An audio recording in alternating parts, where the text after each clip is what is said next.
Fala pessoal, tudo bom? Aqui é o professor João Gabriel e neste vídeo aqui, dando sequência às nossas aulas sobre auditoria contábil, nós vamos falar sobre revisão analítica, tá bom? Mas antes da gente iniciar aqui nossa aula, deixa eu fazer dois pedidos para você. Primeiro, se você gostar dessa aula, gostar desse vídeo, dá uma curtida, dá um joinha, deixa um like aqui nele, tá? Que ajuda muito a que o nosso conteúdo cresça e alcance cada vez mais pessoas. Segundo pedido é, se você ainda não está inscrito aqui no canal, se inscreve e ativa lá o sininho da notificação. Só aproveita o tempo por aqui, vai ser sempre avisado quando sair conteúdo novo e dá uma força enorme ao nosso trabalho, beleza? Então é isso, pedidos feitos, vamos à nossa aula do vídeo. Lembrando que esta aula aqui, este material é produzido tomando como base um capítulo do livro Auditoria, um curso moderno e completo. Livro da editora Gen Atlas. Eu utilizo a oitava edição, que é essa azulzinha aqui, já existem edições mais novas, tá? E o livro é do autor Marcelo Cavalcante Almeida, beleza? Então, é o seguinte, pessoal, primeiro de tudo, né? Falando em revisão analítica, né? A revisão analítica ela tem por objetivo detectar e analisar situações anormais, anomalias, né? E que sejam significativas dentro das demonstrações contábeis, tá? E mais especificamente, quando a gente está olhando para balanço patrimonial e para DRE, tá certo? Então, mais especificamente, quando a gente olha para esses dois itens, essa revisão analítica ela visa, tem essa função de detectar e analisar situações anormais, anômalas, tá certo? Então, essa revisão, nesse sentido, essa revisão ela auxilia a identificar áreas prioritárias ou áreas com problemas, onde, portanto, o auditor ele deve concentrar a sua atenção. Tá? Então, veja que é uma etapa que, até pelo que a gente está comentando aqui, ela é uma etapa inicial na auditoria. Né? E aí, ó, a revisão analítica, em conexão com a avaliação do controle interno, né, que a gente já conversou sobre isso em diversas aulas. Controle interno, revisão analítica, eles andam juntos, não? Um bom controle interno implica dizer que a revisão analítica você vai ter menos trabalho com ela, em tese. Um mau controle interno, a inexistência de controle interno, você vai ter que ter mais cuidado nessa revisão analítica, e provavelmente você vai encontrar mais coisas anormais, né? Então existe essa relação. Então, a revisão analítica, em conexão com a avaliação do controle interno, ela vai ajudar o auditor a determinar a natureza, extensão e as datas dos procedimentos de auditoria. Tá certo? Então, vamos em frente. Na revisão analítica, né, ela vai ser efetuada já a partir do que a gente chama de visita preliminar. Então, nos primeiros momentos da auditoria, você já deve efetuar a revisão analítica antes mesmo dos testes mais específicos em contas de ativo, passivo, receita e despesa, devendo essa revisão ser complementada no que se chama de visita final. Tá? É, E aí o auditor ele deve se preocupar em preparar ou obter papel de trabalho com as seguintes informações, pessoal. É fundamental, você tem um papel de trabalho, se não tem, elabora, tendo saldos das contas do balanço patrimonial do ano atual e ano anterior, saldo mensal das contas de receita e despesa do ano atual e o saldo total das contas de receita e despesa do ano atual e anterior.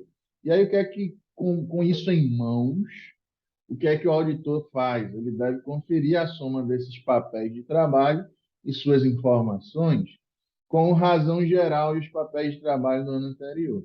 Né? Então, você pega esses papéis de trabalho, vai fazendo as somas, vai conferindo o ano atual com o ano anterior, valores mensais de receita e despesa também do ano atual, sempre fazendo essa conferência, visando o quê? Visando tentar identificar alguma anomalia, algum aspecto anormal, alguma coisa que difere ali do que se esperava, né? Porque dentro de uma empresa você tem um comportamento meio que padrão das receitas, despesas, das contas no geral, né? Então você faz essa análise, você prepara e faz isso, e aí o seguinte, o que é que você vai identificar, né?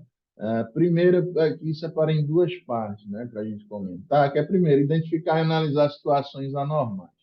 O que seriam situações anormais? Você preparou lá os papéis de trabalho, ano atual, ano anterior, né? Você está lá analisando. Primeiro, vê se tem algum registro fora dos princípios contábeis, algum registro que não respeita a competência, por exemplo, né?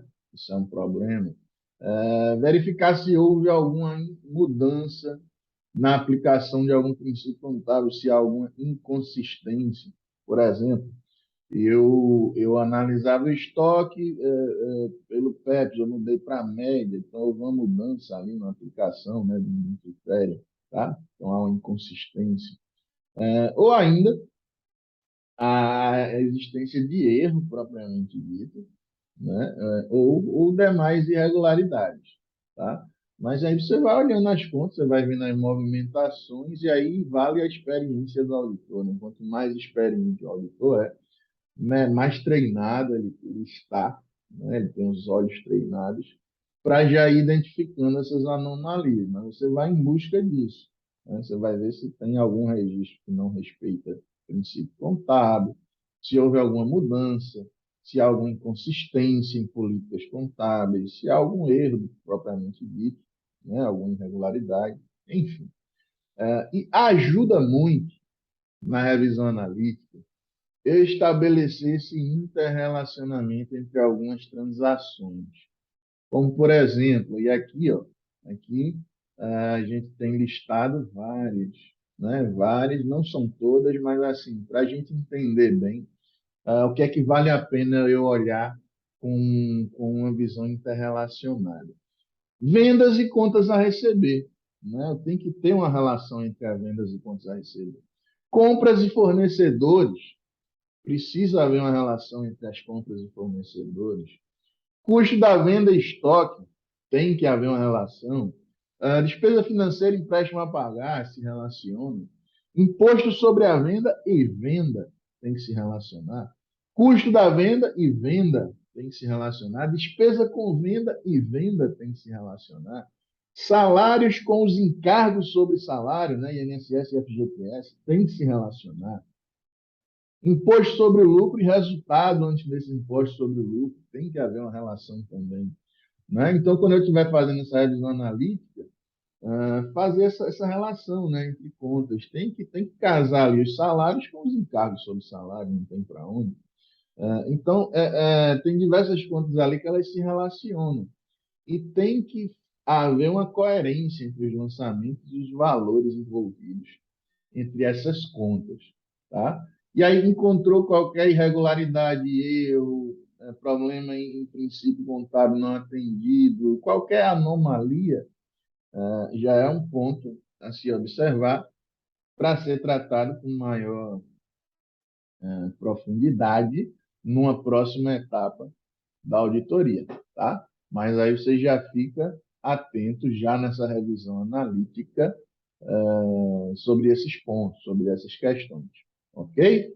Vamos em frente para a gente falar o seguinte: são pontos bastante utilizados, são ferramentas, perdão, são ferramentas também bastante utilizadas, os índices econômicos financeiros na revisão analítica. Aqui nessa aula, eu não vou entrar em detalhes sobre o que são cada índice, né? A gente tem aula sobre isso, e aí eu vou deixar tanto na descrição do vídeo, quanto aqui nos cards, aulas que tratam sobre índices econômicos financeiros. Tá? Mas o que são eles? A gente divide basicamente em índices de liquidez, endividamento, rentabilidade e rotatividade. Onde a gente calcula esses indicadores, a gente vai ter ali uma amostra de como é que está a liquidez da empresa, o endividamento, a rentabilidade. E essa rotatividade diz respeito à mercadoria, né? Produzir, vender, receber. Tá? Para mais um aprofundamento, você clica aqui nos cards ou no link aqui embaixo do vídeo, você vai entender melhor se você não está muito por dentro desses assuntos. Mas, fato é que a auditoria, nessa etapa de revisão analítica, ela se utiliza bastante desses indicadores de desempenho, né? Liquidez, endividamento, rentabilidade, rotatividade, justamente para você analisar de um ano para o outro, ou de entre os anos aqui, como é que está a liquidez. Esses índices eles tendem, mesmo que eles melhorem ou piorem, eles têm um certo comportamento esperado, né? Ele não vai dar um boom assim do nada. Então, eles ajudam também, quando eu calculo esses indicadores econômicos financeiros, eles me ajudam a olhar a empresa, né? O endividamento, como é que está, se deu um boom, se secou muito. Então, me ajuda a enxergar coisas que talvez estão fora do normal e que merecem maior atenção minha, né? E lógico, não necessariamente isso está errado, mas é algo que, se fugiu ali do padrão, fugiu do esperado, vamos analisar de uma forma mais profunda, tá certo? Então, se utiliza bastante nessa etapa de revisão analítica os índices econômicos financeiros, né, que a gente divide aí nesses grupos, liquidez, endividamento, rentabilidade e rotatividade, tá? E para a gente finalizar também, outra figura aqui, outra ferramenta de auditoria, que a gente já comentou também, papéis de trabalho. Vou deixar o card aqui também, caso você não tenha visto a aula ainda. Vou deixar aqui embaixo também, caso você prefira acessar, aqui na descrição do vídeo. Se utiliza bastante papéis de trabalho, né, que são instrumentos que auxiliam o auditor na execução do seu trabalho. Então, você vai ter ali diversos papéis de trabalho, onde você vai fazendo sua revisão analítica e deixando tudo anotado, tudo registrado, tudo ticado. Então, é outra ferramenta de bastante importância durante a revisão analítica. Ok, pessoal? Então é isso, tá? Falamos aqui sobre revisão analítica. Espero que você tenha gostado. Se ficou aí qualquer dúvida, deixa no comentário que a gente troca uma ideia, a gente comenta, né? A gente evolui sobre o assunto, tá certo? E aí, antes de encerrar, deixa eu repetir aqueles dois pedidos. Se você não está inscrito ainda aqui no canal, se inscreve e ativa o sininho da notificação. Você vai ser sempre avisado quando sair conteúdo novo e nos dá uma força. E se você gostou desse vídeo aqui, gostou dessa aula, dá uma força para a gente, dá uma curtida, dá um like, dá um joinha, mostra esse vídeo aí para os amigos que estão estudando auditoria também. Valeu? Então é isso. Um forte abraço e até o próximo vídeo.